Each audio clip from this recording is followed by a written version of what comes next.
du vendeur, autour de 80%. Ça veut dire que quand vous êtes acheteur, vous n'avez que 20% de probabilité que ça se passe bien pour vous. Et bizarrement, je ne sais pas pourquoi, vous ne pouvez pas vendre de turbo, vous ne pouvez pas vendre de Varan. C'est pas possible. Vous ne pouvez qu'acheter parce que les gars en face sont pas fous, ils ont compris le principe. Ils ont compris le principe que si vous vendez des choses, vous allez décaisser de l'argent, eux ils vont l'encaisser et puis voilà. Vous vendez une assurance, un groupe d'assurance. Euh, vendre des contrats d'assurance aux assurances. Alors, ouais, c'est un peu ça. Enfin, nous c'est ce qu'on fait. Nous, on est assureur de. Enfin, moi, dans le système qu'on a développé avec mes collègues, on peut assimiler ça à des assureurs d'actions, assureurs de sous-jacents. On assure des. Voilà. Et bien sûr. Vraiment liquide sur le marché si vous allez sur le marché européen, non. Si vous êtes sur le marché américain, oui. Sur le marché européen, français, vous n'avez rien. C'est pour ça que nous, on ne fait exclusivement que du marché américain. Zéro marché européen, il n'y a rien. Il n'y a pas de volume, il n'y a pas de liquidité, il y a très peu de sous-jacents. Il n'y a aucun intérêt, d'aller sur le marché européen pour faire des options. Enfin, les options listées, c'est ça. Alors, les options binaires sont interdites depuis 2019 12, je crois, non, peut-être 2012, peut-être. Non, c'était après. Ouais, 2000, ouais. Donc, c'est interdit. De toute façon, déjà, option binaire, déjà interdit. Donc, déjà, non, ça n'a rien à voir. L'option binaire, c'était un produit dérivé de l'option avec, pareil, des barres désactivants, des machins, des trucs. Et pareil, là, vous ne pouviez qu'acheter des options binaires. Vous ne pouvez pas les vendre. C'est étrange. Donc là, je me bats pour expliquer aux gens que les turbos, les Varans, ce sont des produits bancaires. Les gens vous font des belles pages de publicité dans les journaux. Ça confirme ce que je savais.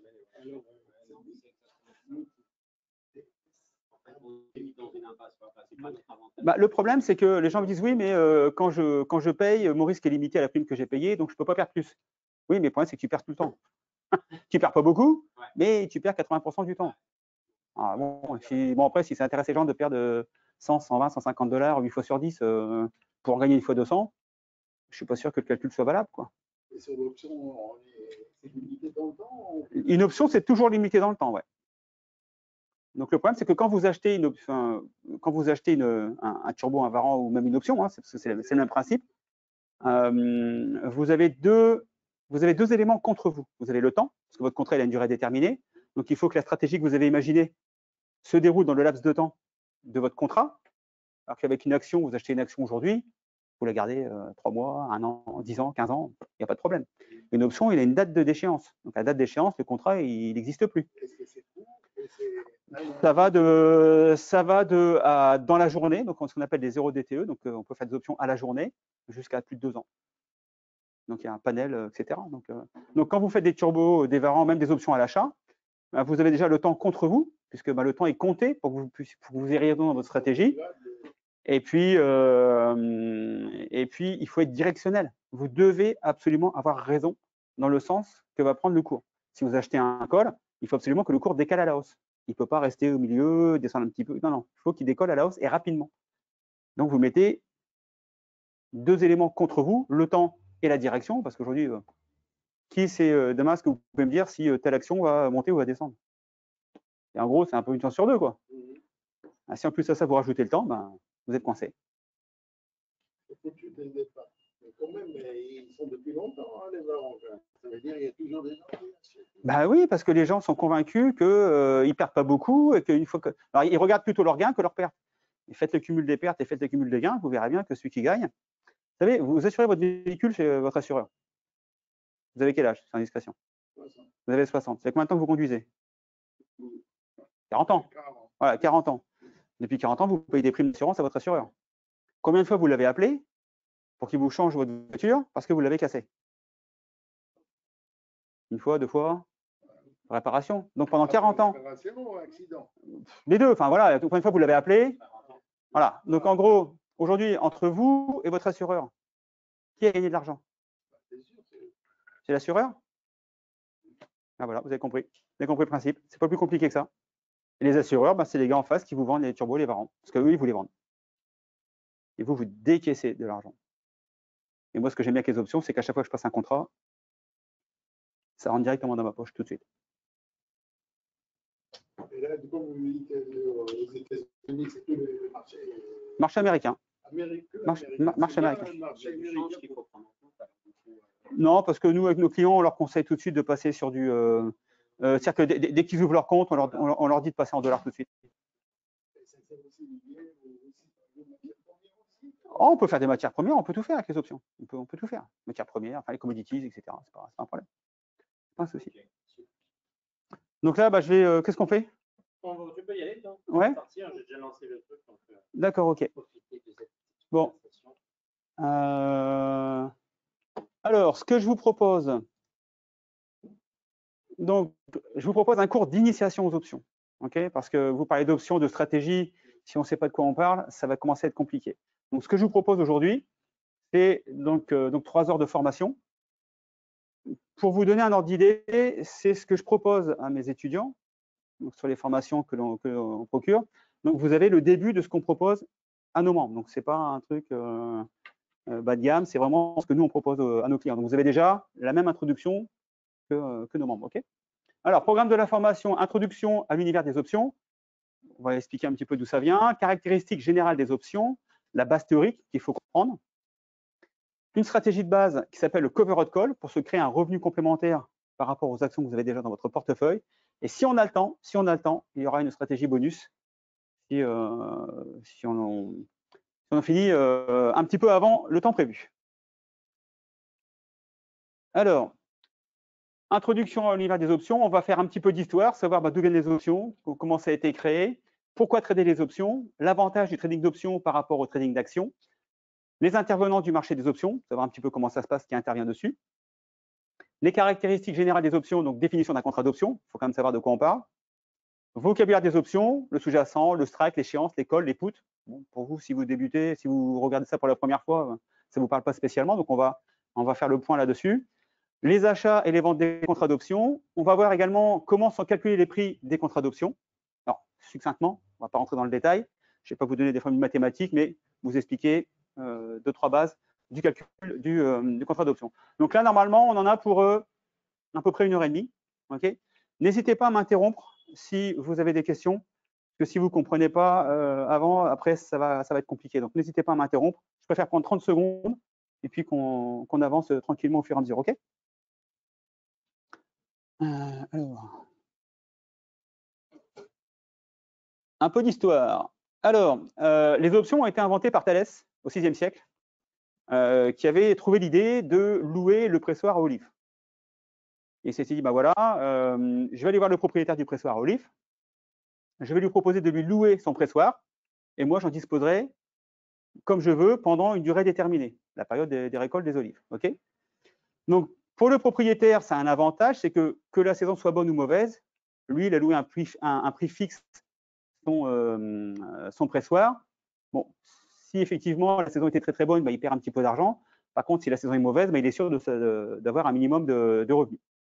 Et puis Thalès, pareil, lui se dit, bah, voilà, donc j'ai loué un pressoir. Si je l'utilise souvent parce que la moisson est bonne, la récolte pardon, est bonne, et ben, je vais tirer un bénéfice. Et puis, ben, si la récolte est mauvaise, et ben, tant pis, j'aurais payé un droit d'utiliser que je ne me suis pas servi, en fin de compte. Okay, voilà. Donc, voilà comment a été inventé ce qu'on peut appeler la première option d'achat call, okay, par Thalès. Donc, c'était au 7e siècle, 6e. Donc, ensuite, il y a eu, vous avez sûrement dû entendu parler, ah, bah alors, sensible, il n'y a pas un système avec la... Ouais, ça valait mieux ça. Ah, ben non.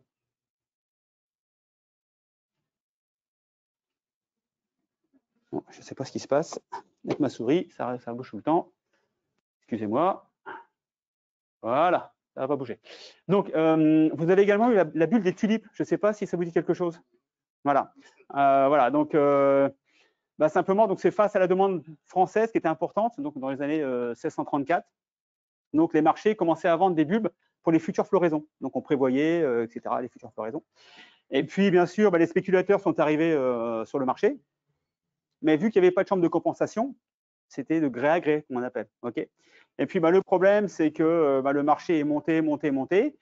Et puis, vu que les marchés étaient d'acheteurs à vendeurs autour du marché, il y a eu un phénomène important qui était la peste bubonique, genre Covid, OK?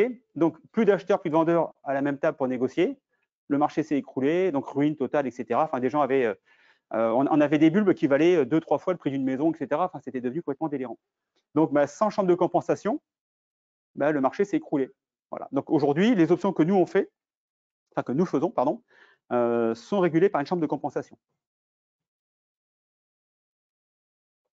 Alors, les options modernes, elles sont apparues en 1973 à la bourse de Chicago, qu'on appelle le Chicago Board Options Exchange, donc le CBOE. Donc, la chambre de compensation qui a été créée, c'est l'OCC, pour l'Option Clearing Corporation. Et donc, c'est un organisme qui agit à la fois comme émetteur et garant des options et les contrats à terme. Donc, c'est-à-dire que quand vous achetez une option, vous êtes sûr de recevoir l'option en échange de la prime que vous avez versée. Et quand vous vendez une option, vous êtes sûr de recevoir l'argent de l'acheteur. Okay, donc, tout ça, c'est géré par l'OCC. Alors, pourquoi trader les options? Vous avez plusieurs façons d'utiliser les options.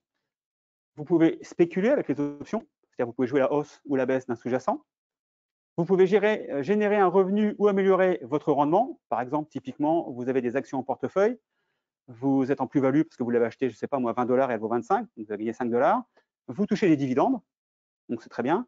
Aujourd'hui, avec les options, vous pouvez additionner un troisième système de revenus complémentaire avec ce qu'on appelle un covered call, donc on verra tout à l'heure, en vendant un put dessus. Et ça va vous générer des revenus supplémentaires dans différentes conditions de mise en œuvre. Et puis bien sûr, les options sont, notamment au niveau des professionnels, beaucoup utilisées pour protéger un portefeuille, ce qu'on appelle du hedging. Donc ça, ce sont des techniques qu'on apprend également en formation. Mais voilà ce qu'on peut faire aujourd'hui avec les options. On peut faire quand même pas mal de choses. Okay, avec une action, c'est compliqué de hedger. Une fois que vous avez généré votre revenu avec le dividende et puis la plus-value, il n'y a pas grand-chose d'autre pour aller chercher du rendement supplémentaire. Donc,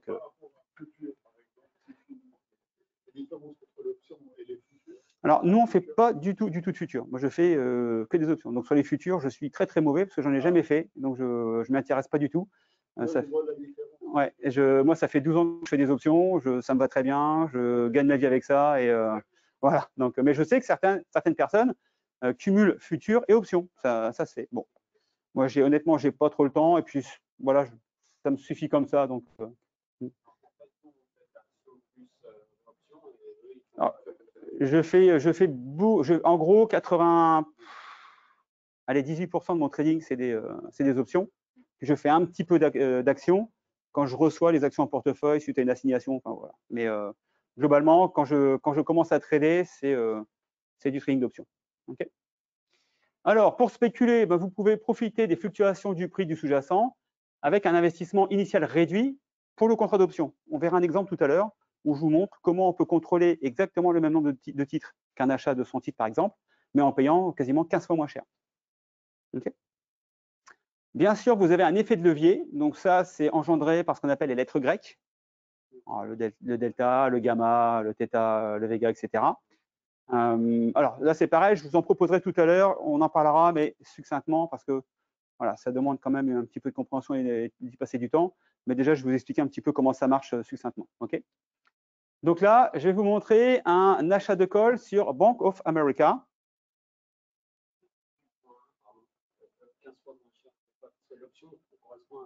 Il va y avoir un exemple et vous verrez, vous comprendrez. Bonjour. C'est pour la formation option? Oui. Ok, installez-vous et puis on a déjà commencé? C'était à 14h, mais je viens de loin. D'accord. Donc là, on va prendre un exemple sur un achat de call Bank of America. Donc quand on achète un call, c'est qu'on pense que la valeur va monter. OK? Alors, Bank of America, donc l'achat d'un contrat call. Alors, il y a des mots peut-être nouveaux pour vous. OK? Donc, l'achat d'un contrat call au prix d'exercice de $33 pour $115 de prime, c'est-à-dire qu'on a acheté un contrat call et on a déboursé $115 pour acheter le contrat call au prix d'exercice de $33. OK? Quand vous achetez un contrat call, vous contrôlez 100 titres. D'accord? Donc là, en investissant $115, vous contrôlez la même valeur d'actions que si vous achetiez 100 actions Bank of America à 33 $, soit 3 300 $ de valeur. Commencez à comprendre le concept? Donc d'un côté, je contrôle, j'ai un bout de papier qui s'appelle un achat de call, je le paye 115 $.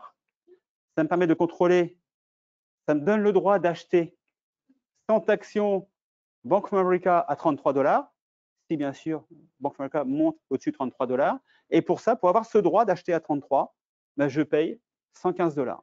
Maintenant, si je veux avoir le même droit avec 100 actions directement sur le marché, ben, il faut que j'achète 100 actions. Et là, je vais débourser 3 300 $. Ce n'est pas la même chose. Okay, donc, lorsque le cours passe de 33 à 36, cela représente un gain de 3 $ par action, soit 9% de gain.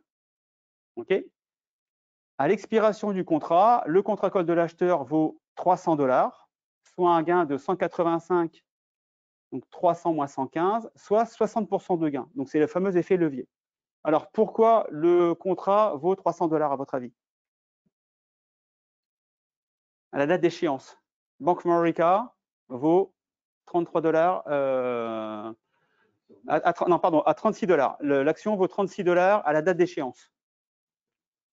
Eh bien oui, l'action a monté, donc elle a pris ce qu'on appelle de la valeur intrinsèque. Donc le contrat vaut beaucoup plus cher.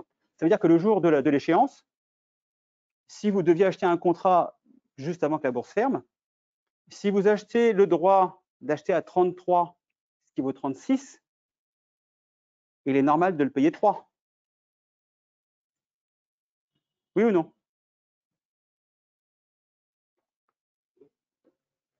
Un contrat call vous donne le droit d'acheter à 33 $. D'accord? Vous avez un bout de papier qui vous dit, moi j'ai acheté un contrat call et si le cours passe au-dessus de 33 $, peu importe le prix de Bank of America au-dessus de 33 $, je pourrais l'acheter 33 $. D'accord?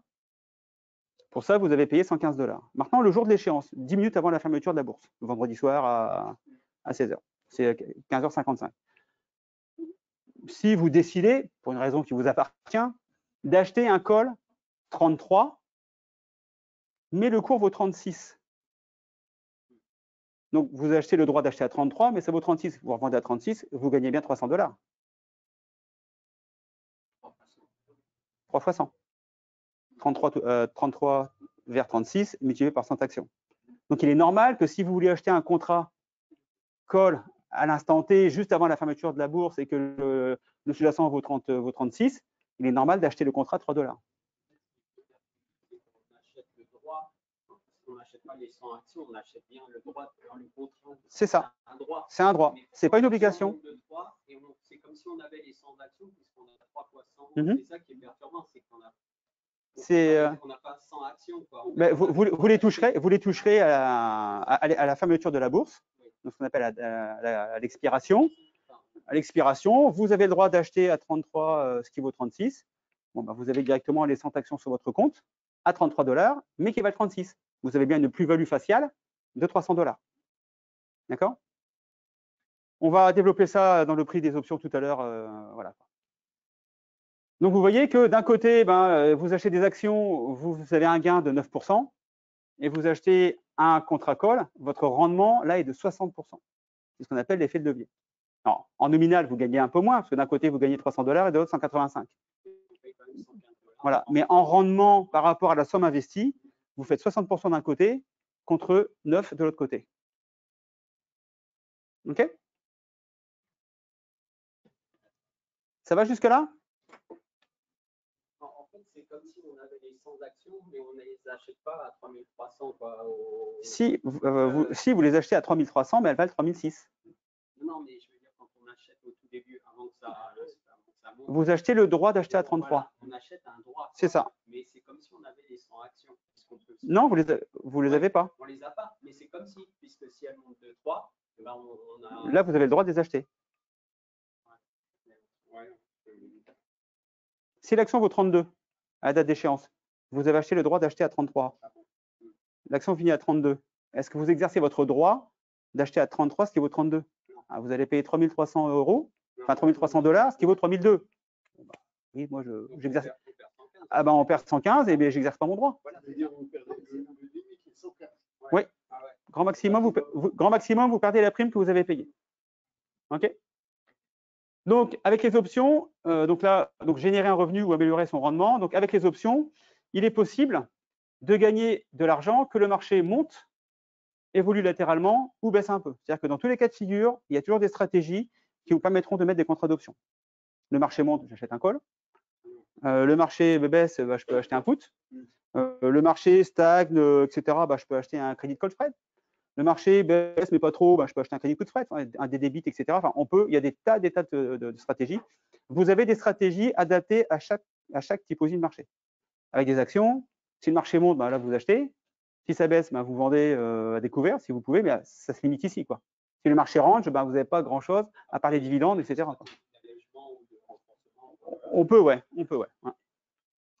Donc, le vendeur d'un contrat d'option encaisse une prime. C'est ce qu'on parlait tout à l'heure, juste avant de commencer la formation.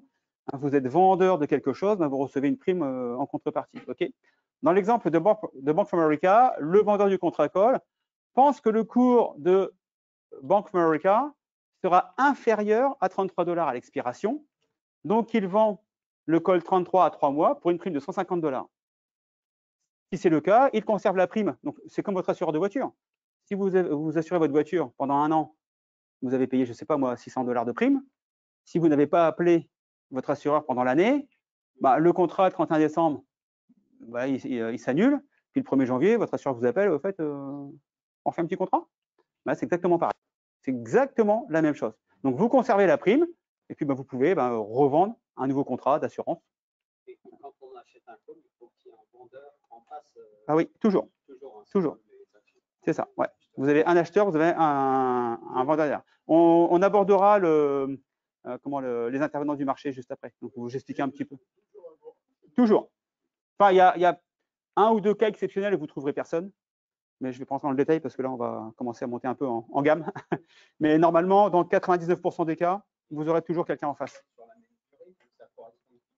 Oui, vous avez des contrats, vous avez des market makers, ce qu'on appelle, qui eux balancent des contrats au fur et à mesure. Donc, il n'y a pas de souci. Vous aurez toujours une contrepartie. Donc, comment générer un revenu ou améliorer son rendement? Imaginons, vous avez 100 actions Bank of America en portefeuille. OK. Vous les avez achetées il y a longtemps et puis vous avez une belle plus-value dessus. OK, vous touchez un petit peu de dividende parce que Bank of America donne des dividendes. Et puis, l'action vaut 34,60 $ au moment où je fais la capture d'écran. Et puis, vous vous dites, voilà, moi, je vais vendre un call à 37 pour une échéance à 31 jours. C'est-à-dire que vous allez vendre un contrat pour 27 centimes par action, mais vu qu'il y a 100 actions, ça fait 27 $ le contrat. OK. Vous allez donner le droit à quelqu'un de vous acheter vos 100 actions si le cours dépasse les 37 $. D'accord? Et pour ça, donc, vu que de l'autre côté, vous avez un acheteur de call, rappelez-vous que l'acheteur paye une prime, le vendeur reçoit une prime. Donc, l'acheteur, lui, va payer 27 $ pour avoir le droit d'acheter Bank of America à 37 $. Et pour ça, il a juste un mois. C'est-à-dire que si le vendredi de l'expiration, Bank of America est en dessous de 37 $, l'acheteur a perdu le droit d'acheter à 37 $. Alors, il peut toujours exercer son droit, mais bon, il n'y a pas d'intérêt d'aller acheter plus cher que le marché. Si vraiment il veut les actions en portefeuille, il appuie sur le bouton, il achète 100 actions et puis il va faire des économies. OK. Et puis donc, voilà, donc vous, en tant que possesseur d'actions, donc vous avez les actions en portefeuille, ce qui veut dire que si le cours passe au-dessus de 37 $, vous allez vendre vos actions à 37 $, peu importe le prix de l'action au-dessus de 37 $, OK. Mais pour ça, vous aurez touché 27 $ de prime. Donc, vous aurez touché la différence entre 34,65 et 37, ça sera votre plus-value. Enfin, peut-être même en dessous. Imaginons que vous avez acheté, je ne sais pas moi, vos actions ici autour des 24 $. Vous allez vendre vos actions 37 moins 24, OK, fois 100, plus la prime que vous avez payée. Voilà, par exemple. Donc ça, on peut faire ça avec les options. Donc là, ça permet de générer. Alors ça, c'est une des stratégies, le covered call dans cette configuration-là. C'est la stratégie qui est quasiment la plus utilisée dans le monde. Parce que cette stratégie est autorisée dans ce qu'on appelle le 401k, qui est un genre de PER américain, pour les épargnants américains, savez que les épargnants américains jouent leur argent en bourse, leur retraite en bourse. Et dans ce qu'on appelle le 401k, il y a la possibilité, on ne peut pas faire toutes les stratégies d'options, c'est que c'est vraiment risqué, on ne peut pas les faire, mais vu que celle-ci, il n'y a pas de risque, il y a 0 risque au niveau de l'option, ok, et ben donc l'État américain autorise le covered call, donc du coup, beaucoup d'Américains font des covered call. Moi, aux États-Unis, quand je parle de trading et que je parle d'options, tout le monde connaît. En France, quand je parle d'options, un peu, bon, oui, j'en ai entendu parler d'options binaires. Non. Options binaires, depuis 2018, c'est interdit, parce que c'était un produit dérivé des options, un peu fallacieux, avec tout le système qu'on a.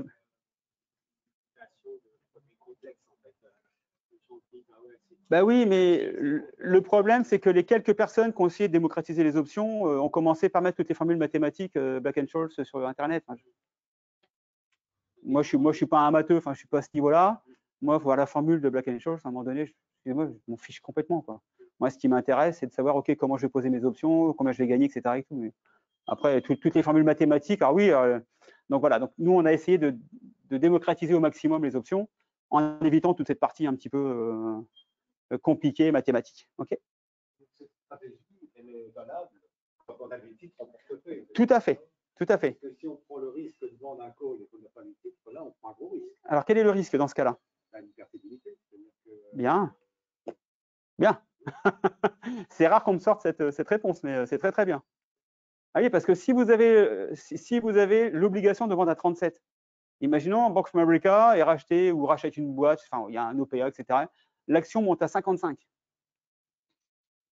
Vous avez, vous, l'obligation de fournir les actions à 37. Parce que vous êtes vendeur.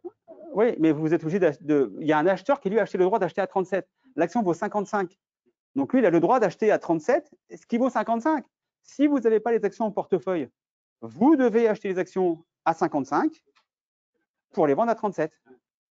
Donc la vente de call, en général, moi j'interdis à mes étudiants, ok, de vendre des calls sans avoir les actions en contrepartie.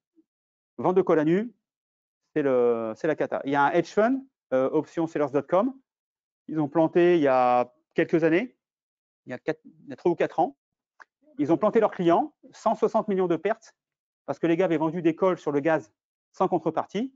Le prix du gaz a explosé. Ah, ils ont fait une magouille, machin. Ils ont vendu des poutres derrière, l'action est retombée. Ils ont plié tout le monde, 160 millions de pertes. Et le fonds a fermé. Et en plus, les gens ont dû remettre de l'argent. Ils ont perdu leur capital. Ils ont dû remettre de l'argent pour solder les comptes. Je ne sais pas si vous imaginez, quoi. Hedge fund. Donc, vente de call à nu, vous oubliez. OK. Donc, ça vous permet également d'acheter ou de vendre à un prix plus avantageux. Donc, vous pouvez acheter ou vendre une action. Pour acheter ou vendre une action, vous pouvez vendre une option. C'est typiquement les méthodes de Warren Buffett.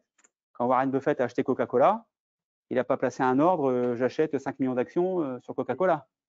Il a négocié, bon là, vu le volume, il négocie directement avec les banques, mais Warren Buffett est un des plus gros vendeurs d'options au monde.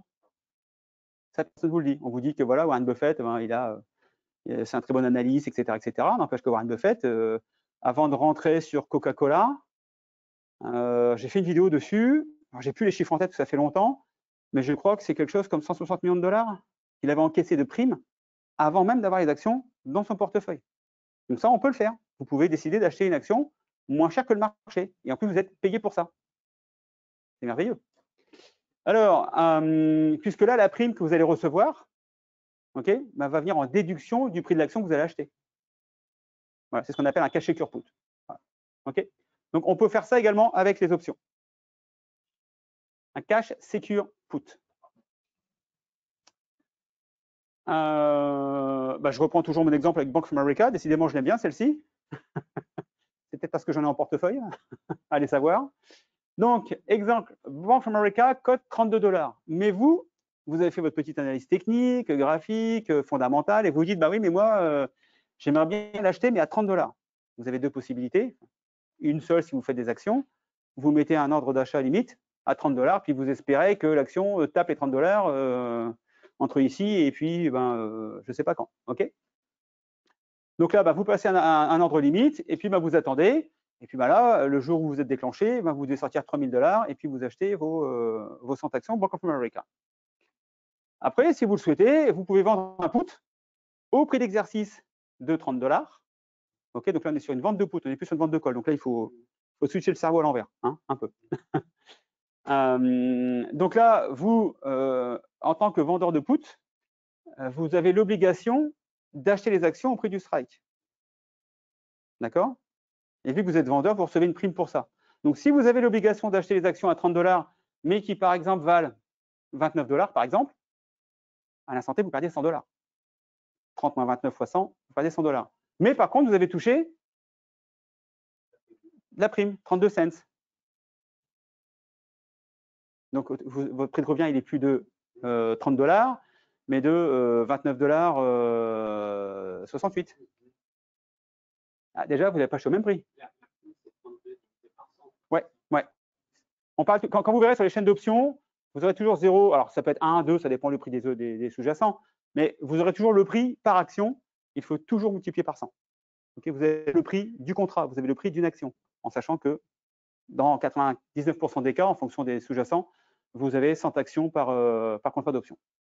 Donc, si vous êtes assigné, vous achetez les 100 actions Bank of America à 30 $, soit 3 000 $, moins la prime perçue de 32 $, soit 2 968 $. Donc, c'est 1%, pardon, en dessous du prix d'achat des actions en direct. C'est-à-dire que quelqu'un qui, comme vous, a mis simplement un ordre d'achat de 100 actions Bank of America, si lui les achète à 100 $, vous avez déjà gagné 1% de rendement.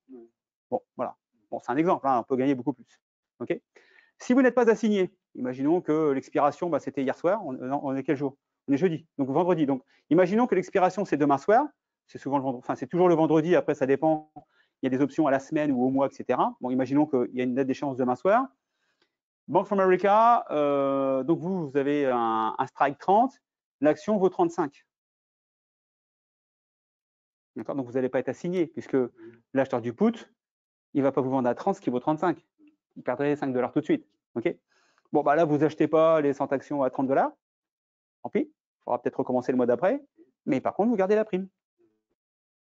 Et c'est ce que fait Warren Buffett. Warren Buffett, il vend des contrats, donc il prend des primes, puis un jour, oh, bing, ça vient toucher son prix. Ça veut dire que lorsque lui, il achète les actions Coca-Cola, je ne sais pas moi, à 35 $, lui, c'est pas 35, c'est peut-être à 25 ou 26 parce qu'il a tellement vendu de put pendant des mois, voire peut-être des années, qu'il a abaissé son. S'il calcule toutes ses primes et il retire ça de son prix d'achat unitaire, il a acheté les actions 5, 10, 15, 20% moins cher que vous. Voilà, donc ça, on peut faire ça. Alors, gérer le risque. Les options vous permettent également de gérer votre risque. Alors souvent, c'est quand même quand on parle des options, on dit ah oui, mais les options c'est super risqué parce qu'on peut tout perdre, on fait des petits gains mais des grosses pertes, etc., etc. Oui, conduire une voiture, c'est dangereux. Hein, conduire une voiture à 150 en ville, ça peut être hyper dangereux. Maintenant, si vous conduisez une voiture de sport à 50 sur un circuit, il ne va pas y avoir beaucoup d'accidents. Les options, c'est pareil. Si vous faites n'importe quoi, n'importe comment, oui, ça peut être dangereux. Mais si vous faites un trading d'options raisonné avec des connaissances nécessaires et surtout en gérant votre risque, c'est pas plus dangereux qu'autre chose. Voilà, donc, mais simplement, il faut apprendre. Alors, c'est vrai que le ticket d'entrée pour apprendre les options, alors ce que j'appelle ticket d'entrée, c'est la base théorique, est un petit peu plus compliqué que simplement le fait d'acheter ou de vendre une action. Vous achetez une action, vous appuyez sur un bouton, bing, vous avez acheté. Si vous voulez la vendre à découvert, bing, vous appuyez sur vente et vous la vendez. Voilà, c'est assez limité. Les options, il y a quand même quelques paramètres à prendre en considération. Donc, voilà. Donc, il faut connaître la base des options, mais vous pouvez tout à fait gérer le risque d'une position. On peut couvrir donc sur une baisse de marché, on peut couvrir sur une baisse d'une action. Vous pensez, vous l'avez acheté il y a longtemps et puis il n'y a pas des bonnes nouvelles et vous pensez peut-être que le cours va baisser. Vous pouvez acheter une assurance pour vous protéger contre la baisse du cours, par exemple. Ça sur une action ou sur l'ensemble de votre portefeuille. Voilà, par exemple. OK ? Donc, maximiser un rendement potentiel pour un montant de risque donné, donc stratégie à risque prédéfinie, érosion du temps. Donc là, c'est ce qu'on disait tout à l'heure avant de commencer le séminaire. Quand on vend quelque chose, on vend du temps. Et l'érosion du temps joue pour les vendeurs et non pas pour les acheteurs. Okay ? Bien sûr, la volatilité, c'est hyper important, la volatilité avec les options. Si vous ne maîtrisez pas la volatilité, ne faites pas de trading d'options.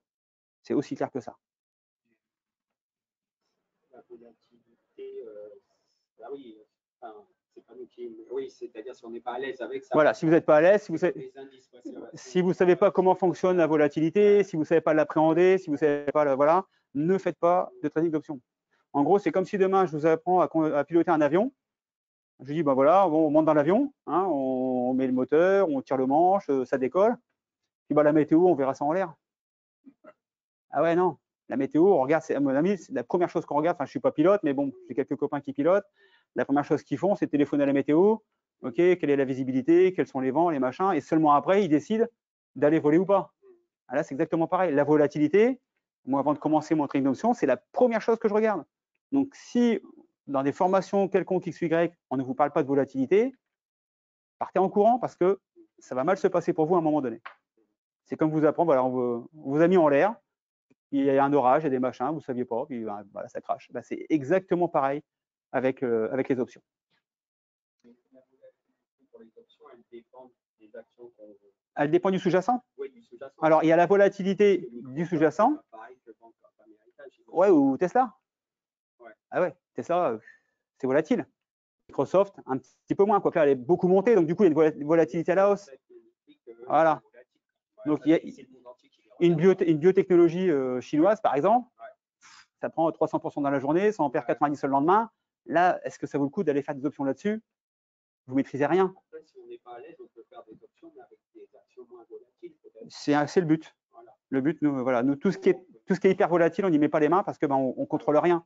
Et la seule chose que vous maîtrisez en bourse, c'est le risque.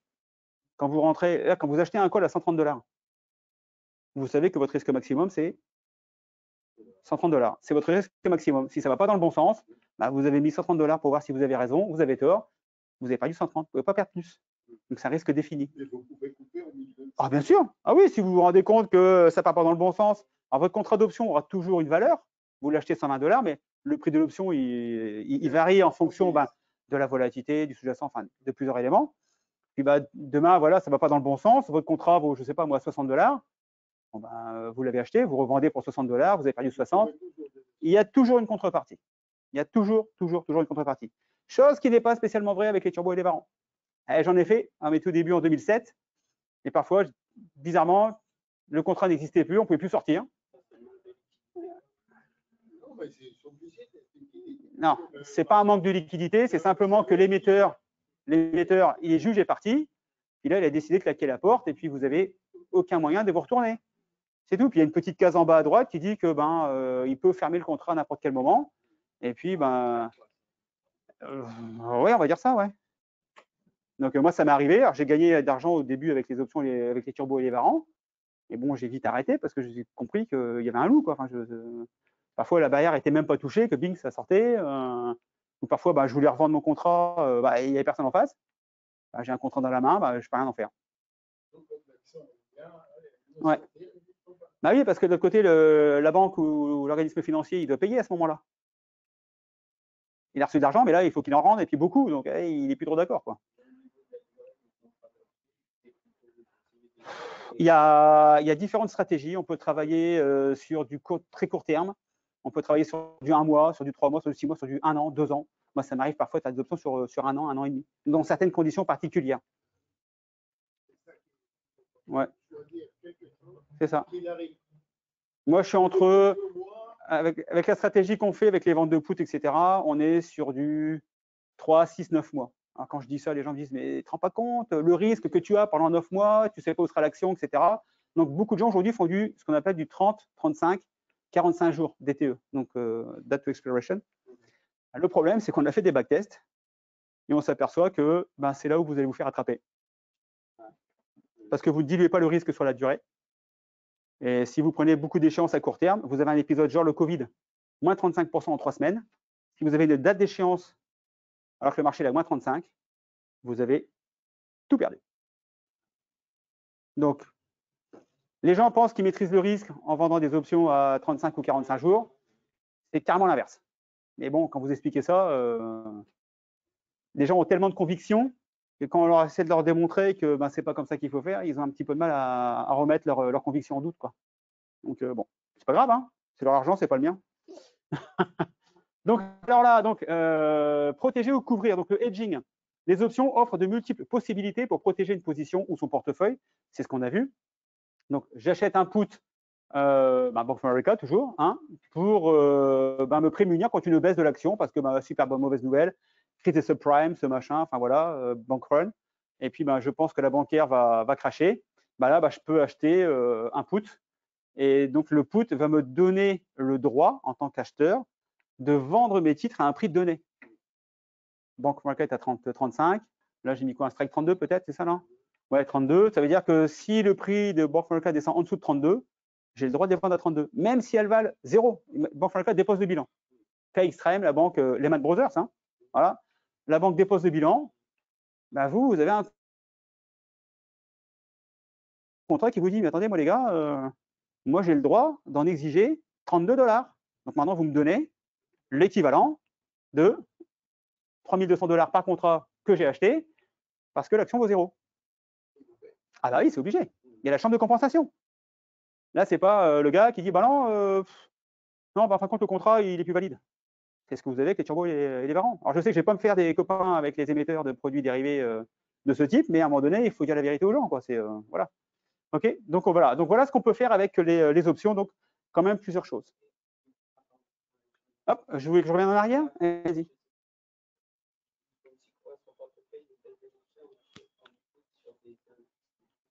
Ouais.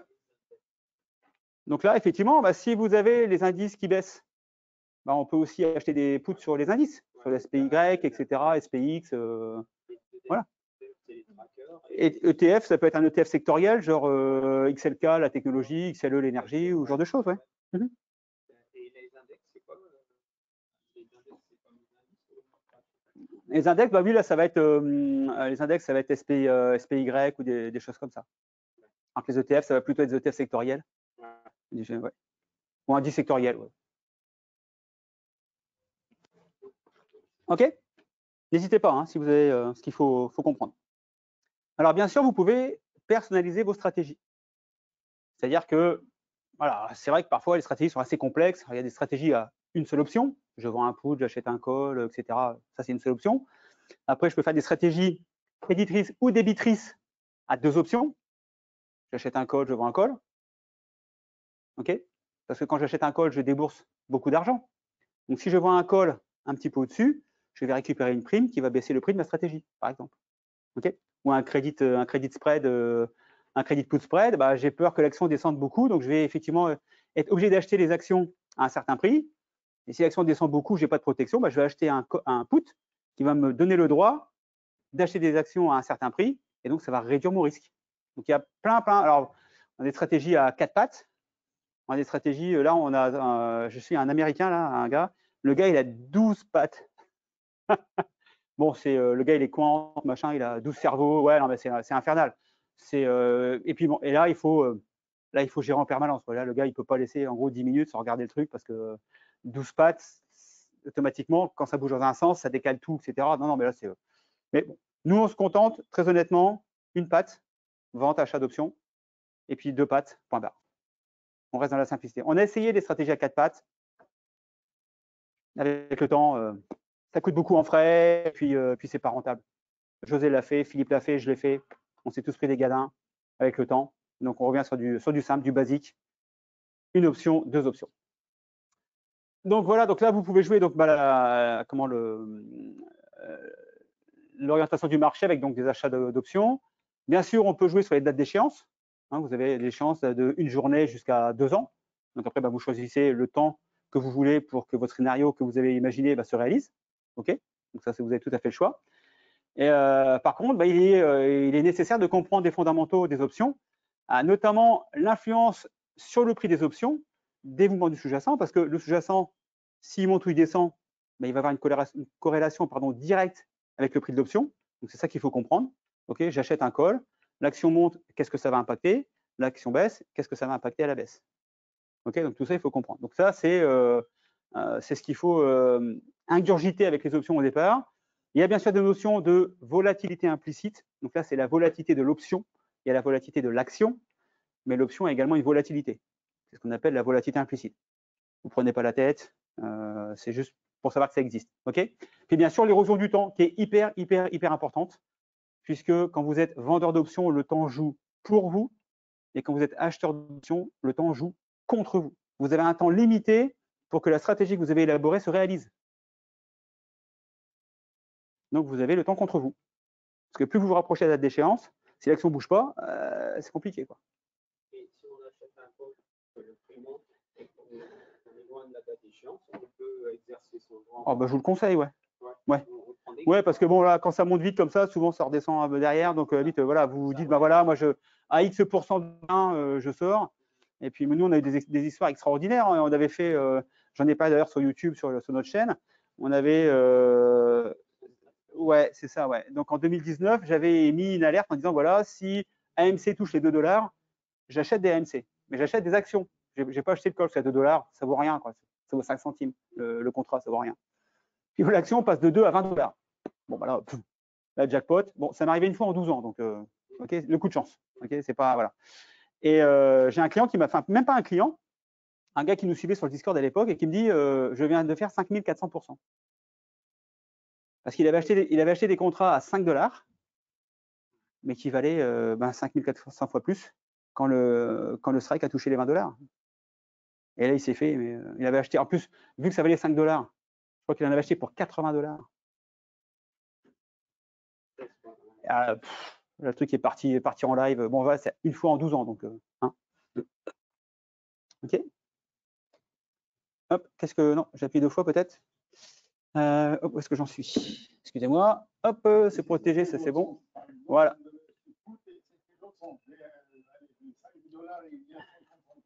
Ah bah là, c'est pareil, c'est jackpot. Non, là, c'est jackpot. Non, ça veut dire que vous êtes contre-sens. Ah là, si le MC monte et que j'ai acheté un put, ah bah là, je perds les 5 $ de prime que j'ai acheté. Ouais, c'est juste la prime.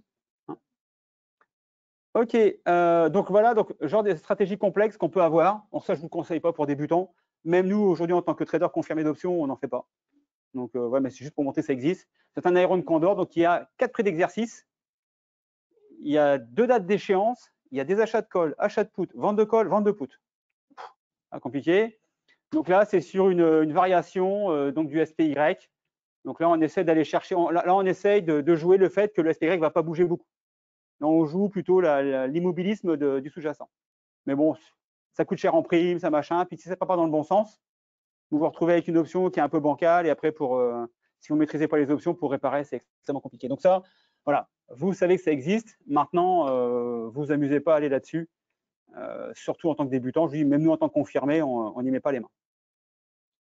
Alors, ce que je vous propose maintenant, c'est de voir la différence entre le trading d'action et le trading sur option.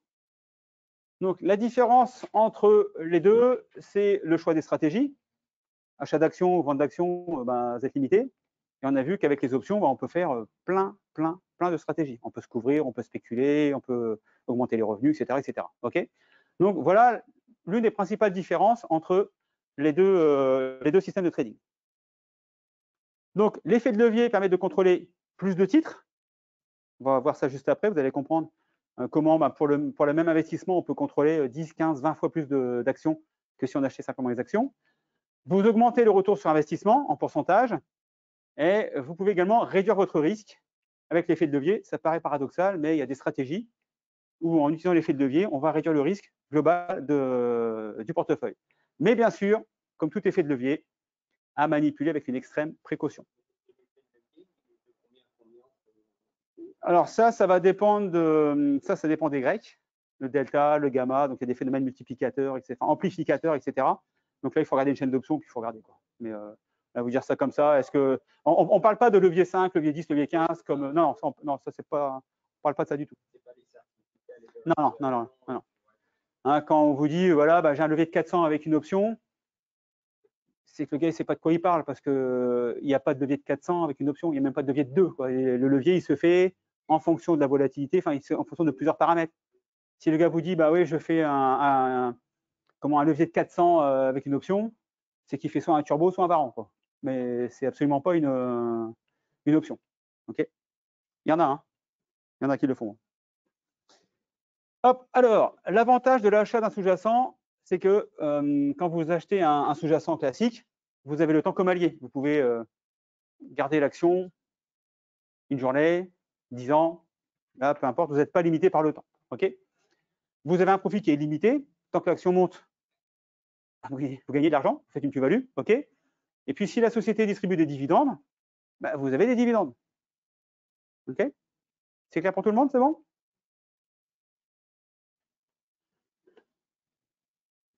Alors, 100 actions à 20 $, vous fait investir 2000 $. OK, si le cours monte à 22 $, vous faites 200 $ de plus-value. Vous connaissez le principe. Et puis, bah voilà, donc au moment où vous êtes rentré, vous avez vu un stop autour des 17 et vous mettez un petit stop de protection à 17. Alors attention, chose importante, un stop de protection ne vous protégera jamais contre un gap baissier. Le jour, imaginons que là, très mauvaise nouvelle. Donc là, à mon avis, ça va être Bank of America. Donc là, imaginons très mauvaise nouvelle, etc. Enfin, tout va mal. L'action tombe à 12 $. Donc on passe de 20 à 12 $. Bah là, votre stop à 17, il ne se déclenchera pas. Il va se déclencher à 12. Il sera vendu au prix marché à l'ouverture du marché.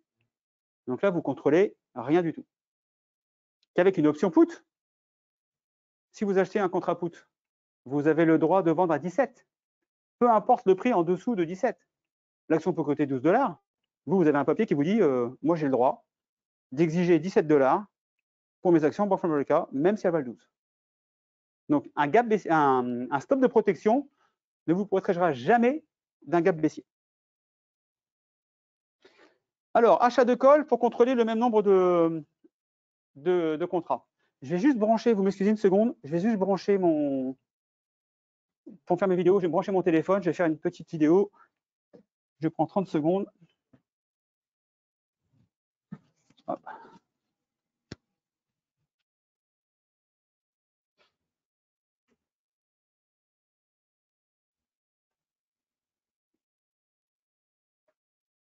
Hop. Voilà, c'est parti.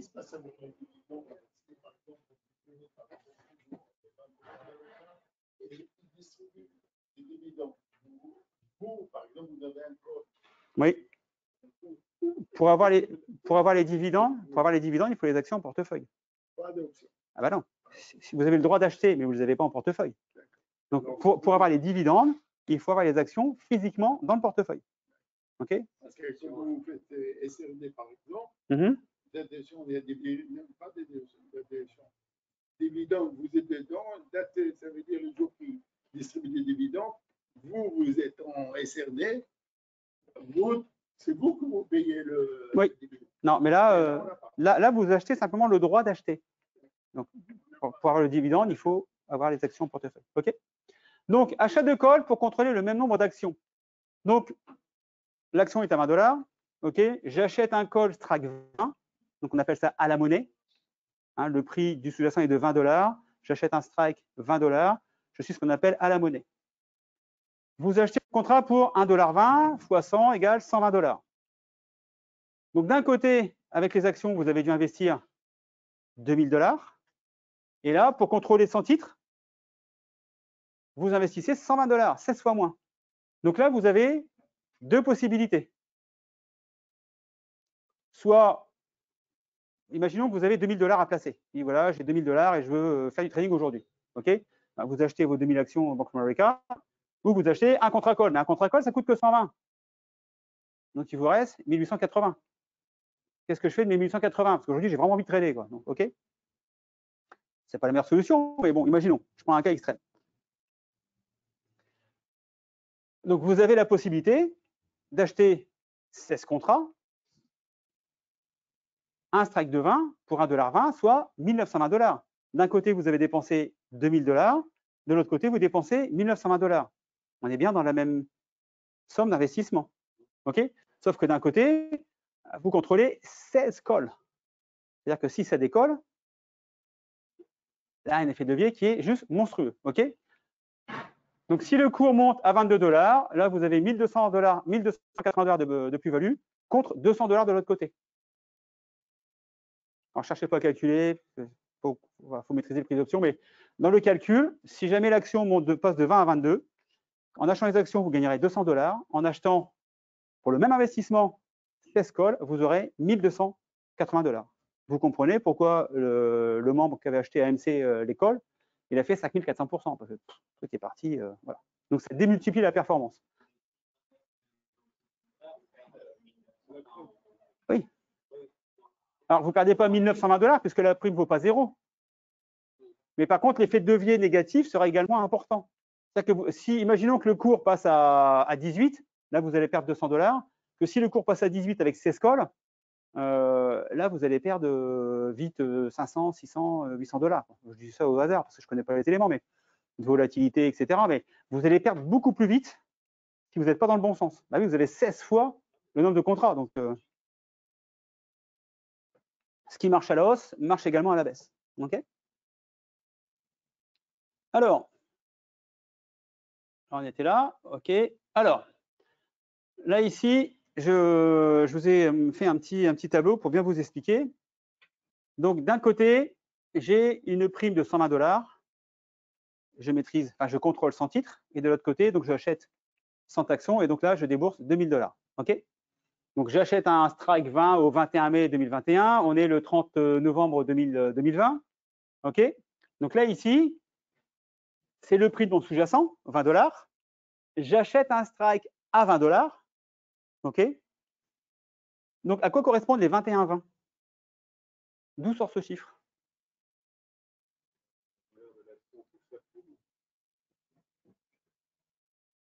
Presque. On n'est pas loin. La réflexion est bonne, mais ce n'est pas tout à fait ça. Mais on n'est pas loin. À quoi correspondent les 21,20 ? Bien vu, super. Bah oui, parce que si vous achetez un call, si vous avez le droit d'acheter à 20, mais vous avez mis 1,20 $ sur la table pour avoir ce droit. Donc, il faut intégrer le prix de la prime dans le prix de l'option, de l'action, pardon, pour que vous commencez à être gagnant. Donc, vous commencerez à être gagnant à 21,21 $. Ah, est-ce que vous avez décaissé de l'argent? Il faut bien le rembourser. OK? Donc, ce remboursement se fait sur la différence entre le prix de la prime que vous avez acheté et puis le prix du sous-jacent, tout simplement. OK? Voilà. Alors, si le stop se déclenche à 17, voilà, super mauvaise nouvelle. Bon, là, je ne l'ai pas remis, mais tout à l'heure, on l'avait ici à 17. Le stop se déclenche à 17. Qu'est-ce qui se passe? Pour les actions et pour les options, qu'est-ce qui se passe? Pour les actions, vous avez acheté 100 actions à 2000, enfin pour 2000 $, le stop se déclenche à 17, vous revendez vos actions à 17, vous avez perdu 300 $. Votre perte, elle est actée, merci, au revoir, et puis rendez-vous à la prochaine action. Oui, plus les frais, alors après ça dépend où vous êtes, mais si vous êtes chez FreeStocks, il n'y a pas de frais. Voilà. Hein, je l'ai placé, hein, c'est bon. C'est la plateforme de trading de Self-Invest. Voilà. Pour les options. Alors, quelle est la perte pour les actions? 300 $, OK. Mais pour le call, l'action tombe à 17.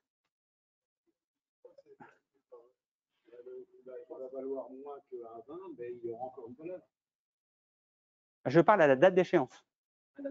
À la date d'échéance, excusez-moi, j'ai pas. Oui. À la date d'échéance. Vous perdez combien? 20 moins 17,3. Ben non, vous avez acheté le droit d'acheter à 20 $ et vous avez payé 120 $ pour ça. Le cours tombe à 17. Ah, 120. Ben voilà, vous avez perdu la prime. Voilà, tout simplement. Mais si vous vendez, c'est le call, c'est nos limites. Si vous vendez le call. Non, mais là, je pars du principe que là, le stop a été déclenché à 17. Donc là, voilà, terminé. Si on vend avant l'échéance, c'est on vend à 18. Donc ça fait 17, au prix où là, je limite là. Là, entre ici, donc là, entre le moment où vous allez acheter votre call et la date d'échéance, en fonction de la fluctuation du sous-jacent, le prix de la prime va bouger. C'est-à-dire que les 120 vont peut-être passer 150 ou 80 si ça baisse un peu, etc. etc.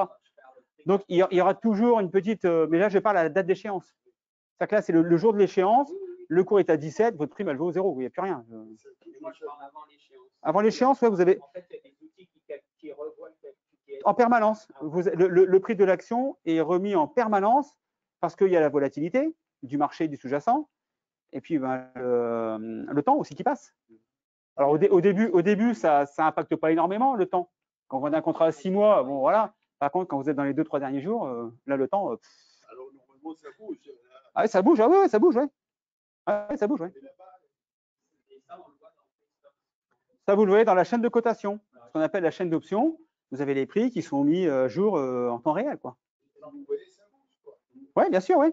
Pardonnez-moi pour le passage d'ordre, justement, en cours de guide de l'option. Oui. Alors, on peut passer des heures parce que ça doit aller très vite, je pense, le changement de valeur. Ça dépend. Alors, si le marché est hyper volatile, si vous faites mars 2020, où là, effectivement, ça décolle de 35% en 3 semaines, bah oui, là, effectivement, là, vous avez les primes, ça tourne, quoi. Maintenant, si vous êtes en ce moment, là, on a un VIX, une volatilité qui est autour des 13, 14. Là, Monsieur Bourrexan, je dis tiens ma stratégie de ouais. Je vais revendre en cours de vie parce que je sens Ouais. je vais quand même vendre mon option à un prix. Je peux mettre un prix à cours limité. Ah, bien sûr, oui. Oui, vous pouvez mettre un cours, oui. Vous dites, bah voilà, moi, je suis prêt à encaisser une perte de X. Et puis, bah, une fois que mon contrat il vaut tant, bah, j'ai une rachat automatique et puis terminé. Oui, bien sûr. Oui, ouais, bien sûr, oui. Mais quand je vous dis que c'est formidable. Alors, les contrats call, donc avantage, ben, vous avez un gain illimité tant que l'action monte, exactement comme pour l'action. Tant que ça monte, ça monte. Hein. Après, le gars, il achète à 2 $, ça vaut 20, ben là, bing, quoi. OK, ça tombe. Vous êtes bien sûr démultiplié tant que l'action monte par l'effet de levier, du delta, du gamma, etc. etc. OK. L'avantage, c'est que ben, vous connaissez votre perte au moment où vous rentrez sur la position. Vous achetez un call 120 $, ça ne se passe pas bien, vous risquez 120 $ grand maximum. On peut effectivement revendre le contrat en cours de route, mais si vous attendez la date d'échéance, votre perte maxi, c'est 120 $. OK. Inconvénient, gros inconvénient des achats d'options, qu'ils soient call ou put, c'est que vous avez un temps limité pour valider la stratégie que vous avez déterminée. Ah oui, oui, vous avez, je dis, vous avez des dates d'échéance qui vont de la journée sur les. Pourquoi c'est un inconvénient le temps? Très bonne question. Comme on a le choix. C'est pas comme si on nous mettait devant le choix. On dit, donc en gros, si. Je comprends un Ouais, choix. ouais. Et je comprends que plus on approche et plus c'est. Voilà, ça je comprends. Mais si on est sur sa stratégie et tout. Ah, mais si vous êtes sûr, oui. Voilà. Mais quel trader est sûr à 100% de sa stratégie? Qui est sûr que l'action demain va être au-dessus du prix d'achat d'aujourd'hui? Non, enfin, je veux dire, on est confiant, mais on n'est pas sûr qu'on va avoir raison longtemps. On est confiant, c'est-à-dire même si on perd, on dit ouais, j'ai perdu, mais j'étais droit dans mes bottes, j'ai ça. voilà, après, l'échéance va vous permettre de vous donner plus de temps pour valider votre scénario. Vous aurez plus de chances que l'action passe de 20 à 22 sur Bank of America en un an qu'à demain soir. Vaut mieux acheter long terme, ouais. Parce que vous laissez le temps. Par contre, si vous achetez long terme, il y a plus de risques pour le vendeur, donc la prime est plus chère. Ah oui, il y a plus de risques pour le vendeur. Donc bon, voilà. Votre assureur, il ne vous fait pas payer le même prix à vous, 60 ans, avec pas d'accident, que le petit jeune qui sort, qui a 18 ans, avec une Golf GTI toute neuve que papa vient de payer, je ne sais pas combien ça vaut, 30 ou 40 000 euros. Vous allez payer, je ne sais pas, 300, 400 euros de prime. Le petit jeune, il va se taper une prime à 2005 ou 3000 balles parce que l'assureur, il ne va pas dormir tranquille les nuits du samedi soir, quoi. Donc, voilà, tout est en rapport au risque, comme tout le temps. Alors, avec donc là, je voulais vous montrer une stratégie non directionnelle.